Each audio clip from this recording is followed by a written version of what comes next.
We'll be chatting to Sophie Doyle in a few moments' time. I'll tell you what, it was a brave move, Sharp. Yeah. Because things weren't going quite so well, and a lot of people would have just sat here whinging. Well, it was a couple of months ago that we spoke to Sophie, and she joins us again on the line right now. We're going to catch up and see how everything has gone. First of all, good evening. How are you?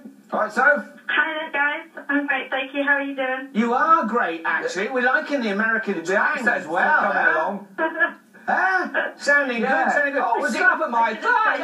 Damn it, 2 months ago we were talking. How's it going? I should have said I'm grand instead.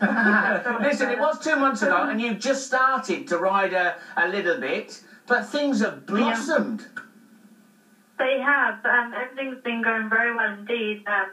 2 days after I spoke to you, I rode another winner at Churchill Downs for Larry Demerit again, and that was the end of the meet at Churchill. I actually had about 3 weeks off before the meet at Turfway started on the 4th of December, and I did actually manage to make it back home to spend 2 weeks at home with my family, just to catch up with everyone and take some time and catch up with everyone. And then once I got back here, it was then 3 weeks till the meet started. So we, myself and my agent Michael Thiessen, we just worked our way through Turfway, Keeneland, and a couple of the other training centres that are around Kentucky, just to make as much business as possible.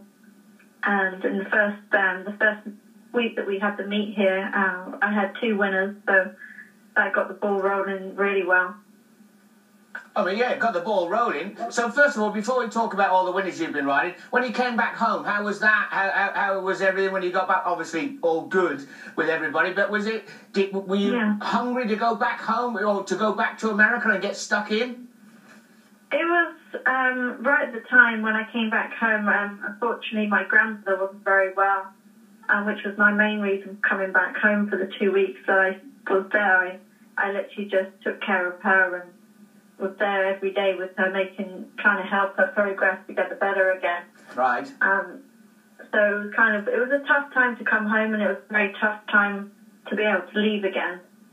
I spent pretty much all my time just with my grandparents, I saw my dad, and just with my mum, Jacqueline, and Jane. Yeah.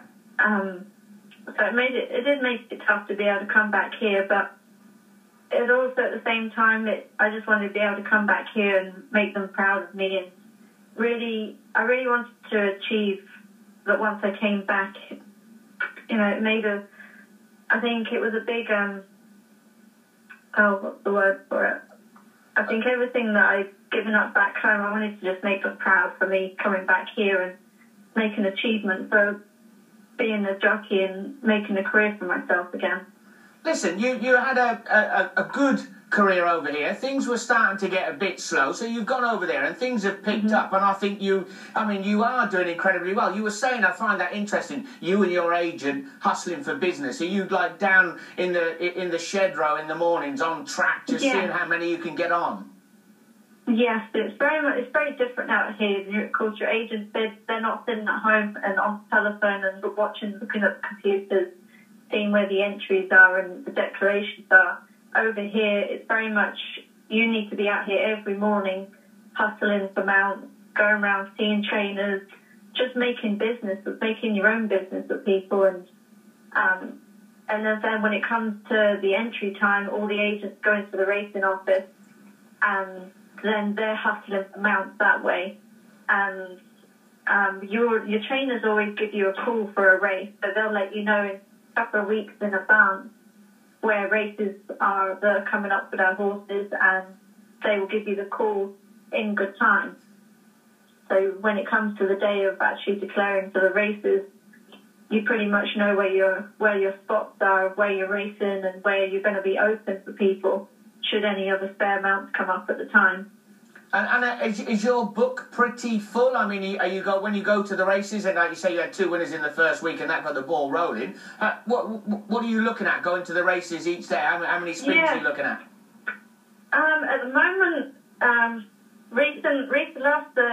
since the meet started back to January the 1st, so far I've had 45 rides. and I've been been racing probably between 5 to 8 or 9 rides each day. Yeah, that's good. Today, that's really good. It's very good. Myself and Mike, we've been working really hard, and it's paying off, and it's been good to, I think at the start we kind of did aim to have as many rides as that on each day that we were racing, just to pick up enough business and to get the ball rolling with people and to put myself out there enough. And now we've been able to, we've had a couple of winners. We've had five winners since the start of January. Yeah. And now we've kind of been a little bit more picky of where we go with our mounts. So today I've got 3 mounts today, which are both, I think one's 4 to 1, the other one's 6 to 1, and I've got another one that's 10 to 1. But she's not a big outsider at all by any means, because she actually broke her maiden at Keeneland, in a maiden, so it was pretty. So she's in a good spot as well. Yeah, I mean, so you're going there for live rides, live mounts, which is what you want to be doing. Yeah. Go on, so that's the big aim. That's the big aim now. And from a fitness point of view, you're riding that many races a day. Your fitness must be very, very good. Have you improved as a rider? All the jocks come back in. You look at yourself when you ride a finish and you see how you are compared to all the others and what you look like and how you can improve. Have you improved? Yes. I think I've improved massively. I've had to work very, very hard on my riding style and to try and fit in with everybody, so to speak.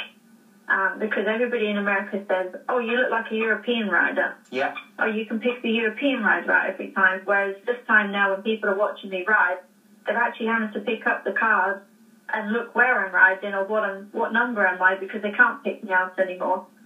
I think having as many rides a day as you do here, it keeps your fitness. Your legs are extremely strong. Yeah. I noticed that the more rides I have, the stronger I feel.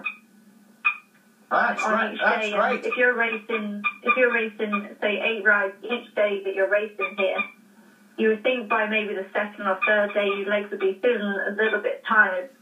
But for me, I feel like the more I do, just the fitter I become each day, and I get so much stronger. And I also, on the days that I'm not riding, I go off walking with my little dog Lexi, and I put weights around my ankles, and I just walk up and down the hill. Oh, hold on. That's so American. I just go walking with my dog Lexi. Do you know what's a very big problem over here? Even though we all speak English, when I go to a restaurant and I try to order any drinks or any food, they say, we can't understand you. Right. We don't, like, how I pronounce words, it's almost too English, like I'm too quiet in my voice for them. So I have to kind of change my accent to speak American to them. And as soon as I change it to American, they understand me. And someone said to me recently, they said, well, maybe that's why people think you're changing your tone a bit, because you haven't pronounced words in an American way. That's why you're picking up the lingo. Well, I'll tell you what, things are going fantastically well. You've got a couple of live mounts coming up again now today, so we're wishing you the best of luck. We're watching with interest how you're going on, and don't you worry, keep your head down, keep kicking. You're making everybody at home very proud. Yeah, we are. We're trying very well. I just wanted to say, it was last weekend I rode a really nice study for Charlie the Presley called Serene Melody, and her mother actually is called Serena Song, who won 18 Grade 1 races. Yeah.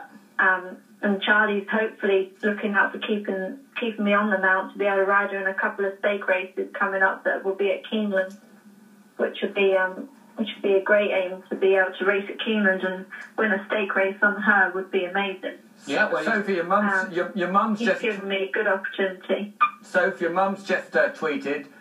She said Sophie's riding style is unrecognisable now. Even her brother James is very impressed. So, family's very pleased with what you're doing.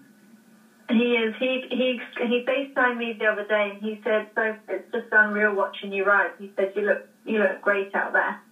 And he said, "If anything, it's a shame that I'm not still riding back in England." That must give you a lot of confidence. Competing against him. It does. It does indeed. I mean, having Mum and James support all the time is is brilliant. And making them proud, and my family and my grandparents and my dad, it kind of gives justice to why I'm over here and what I'm trying to achieve in my life. So everything's going the right way. Hey, going the right way. Hopefully a live mount in a stakes race coming up. Just win that, and then who knows how high it can keep on flying for you. We wish you the best of luck. Thank you very much. Thank you, Soph. Cheers, thanks. Good on you. Hey, that'll be nice. Wouldn't it, get a stakes?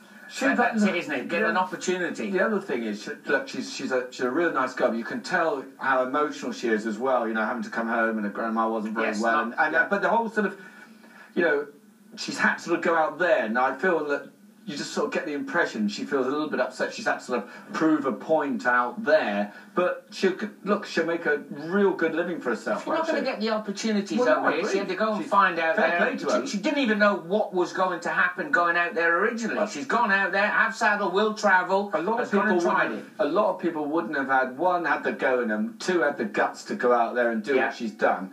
And I, for one, am absolutely delighted. What we need to do now is get some footage, don't we, of Sophie riding, and we can have a look at her riding before, and have a look at her riding now, of course. Could we go out? Yeah, that'd be good, yeah. Go out for the weekend. Oh, and then lash it. I've never been to America for a while. You've never been to America? No. No? Surprised if you let you out there. Yeah, I'm kidding.